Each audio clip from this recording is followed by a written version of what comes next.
really a magical event. I had to come as my real self today because the coyote forces have been trying to keep me from coming all week long. And I ended up going to Fresno Veterans Hospital this morning to help save a friend who's trying not to crash. And when I woke up at 4, the Spirit woke me up at 4. 4! And I only had 5 hours sleep.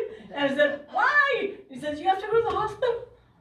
I said, okay. So I got there. It was exactly right. Everything went really well. And as I was driving back, I thought, I was not planning to go make sure he was okay. I was planning on working on my little talk for today so I would look smart.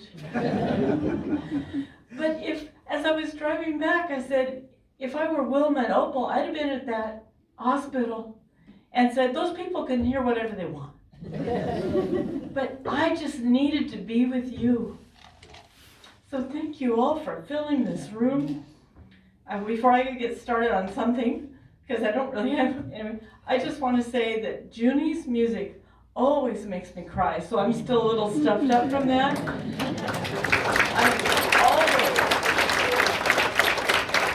I have to be in just the right mood to even put one of her CDs on, because I say, well, I can't afford to cry today. So thank you for the cleaning up my tear ducts. But I realized as I was listening, it's because her songs, especially that little trilogy about what she was saying to the trilogy, about the sod house and Jersey Lily, they're close to the land. And they have that same stuff in it that Wilma's poems had for me. So I'm so glad I got to see that parallel. I was thinking about the first time we had an event for Wilma in this room. And Tom Henyon asked how I wanted to be introduced. And I said, I'm Wilma's stable pony. Because it took everything I had to get her to the gate for this event, because she was so shy. She was sure she'd have a heart attack before, seriously, she thought she'd have a heart attack before she got into the museum. So I had to do a week's worth of work just to keep her going. But of course, at that moment, her sister Opal only had 4 more days before she died of pancreatic cancer. She was in Tulare District Hospital. So it was a tough time, but I did my stable pony work really well, and we had this magical event. If you get a chance to watch the video they made of it, you'll get to see Jerry Haslam and his wonderful jocularity, and then to me the real beautiful pieces when Jim Houston, he's a tall drink of water, got on this linen suit, and he's taking out of his inside breast pocket one of Wilma's poems. And he opens it, and he says, I want to read you Apparitions of My Father, which is one of those poems that will make you cry. And I don't have the first line, so I won't read you out. But to see Jim Houston, published man, anyway, Jim Houston takes this precious little piece of paper out of his pocket. She might have asked him to type it up for her, I don't know. He takes it out and reads it. That's worth all the time it takes to get to that moment. So this museum has actually been an incubator for Wilma. And it's because of Ellen and Helen and Terry. They were absolutely what made it possible for this to become a place where she thrived. And all of the people in this room are part of what got her there too. Ellen gave me way too much credit. Yes, I was always there because she'd call and she'd say, Warman? In her fake Okie rural accent. She did not have an Okie rural accent. But she'd say, Warman? And then we'd talk about what we had to do. But the real truth is, I was actually her gopher. At the end of her life, I was just her chief gopher, and I was really good at it. That's one of the things I do. But Betty, having a full-time law practice with court dates, blah, blah, blah, every time Wilma called 911 and ended up in the ER, Betty was there. Betty was there bringing them Sunday dinners every Sunday. And I think probably Joanne was a big part of helping out with that too. Now, let me tell you about Lillian. We're just the girls. Little Jim did everything, but Lillian was trying to put together this collection, this anthology, Save Women Wore White or Wear White, while she was finishing her PhD dissertation and remodeling her house and driving down from Modesto. So, I'm a good as a gopher, but that's my real identity with regard to Wilma. I want to read just a little tiny bit of what I wrote for my column this week in the Sun Gazette, because I think it gets to a point that nobody's mentioned quite yet. I was drawn to her like the proverbial moth, and my awe of her started the minute I read the 3 poems that were published in California Heartland, which was co-edited by Jerry Haslam and Jim Houston, I've just told you about. There are 3 poems in there, and the minute I read them, I said, they showed me that I had something I needed. I needed it. And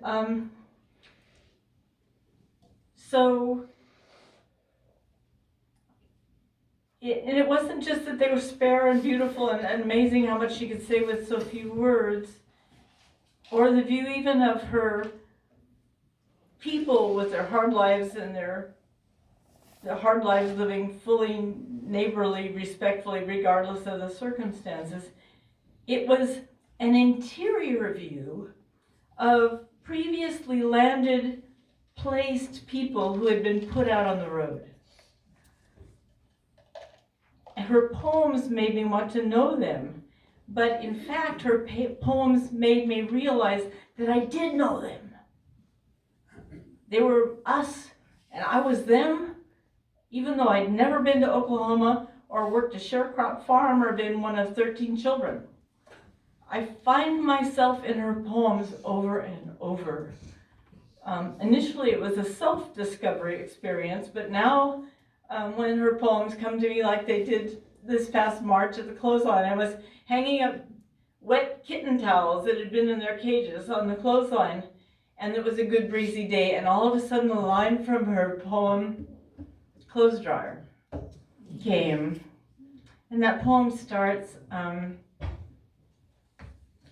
Monday used to be wash day to the women on Persimmon Road, but it was seance for Ardella Pitts, who used to hang her dead husband up with clothespins, I'm gonna not get it right, just clothespins next to a yellow trousseau gown, and let the wind whip him with daffodil mite. I'm going, daffodil mite, that's what I've got. I've got daffodil mite today. It's too perfect. That poem helped me understand that the fact that I value the luxury of having a clothesline. Oh, I should tell you the end of the poem probably. Yeah, okay, wait, hold that thought. The poem goes on to say something like then, but then a man came who had no right and broke Ardella's contract with the great beyond by installing a dryer. Now we never see Mr. Pitts. And Ardella moans that he doesn't love her any longer. Well, that poem makes me cry. I mean, I'm glad it makes you laugh, but it always makes me cry. Because what it says to me is that she understood that value of the clothesline. And for me, I value my clothesline. I don't have a dryer, I don't have a washer, but I have my clothesline. And it's okay to be a person who thinks a clothesline's more important. And that's part of what Wilma's poems have given me. I don't know if she considers herself sent or brought here by the Creator, the Holy Spirit. I don't know if she knew it, if she had a sense of that. But I have come to see her now as a kind of missionary, a monk, brought to the San Joaquin Valley by the wind that blows where it will, not just the wind that blew her family here and myriad others from the Dust Bowl states. Every word that flowed from her pen, every line and sentence scratched down on paper was on behalf of another reality, not just her people, but on behalf of another reality than the one we think is real. It was on another reality than the one that was dominating the valley at that time when the Okies arrived and dominates it still.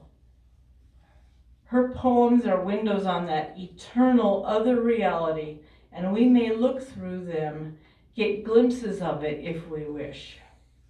And I'm going to finish now with my new favorite Wilma poem called The Cook. Jenny Poole did more with what she had than anyone I ever knew. She cooked beans with only a meat rind when things were really low, and was famous for hope soup when everyone else was flat out of that ingredient. Now, we've all known a Jenny Poole, if we've suffered at all. There are gospel representatives planted among us like wild oats. They spring up in response to the rain of need and revive our beleaguered spirits to wave in the wind once more. So that's where I believe my friend Wilma has left me. I think she was actually my sister superior and has brought me to a place of faith that I had no idea I was responding to when I read those first three poems. So thank you.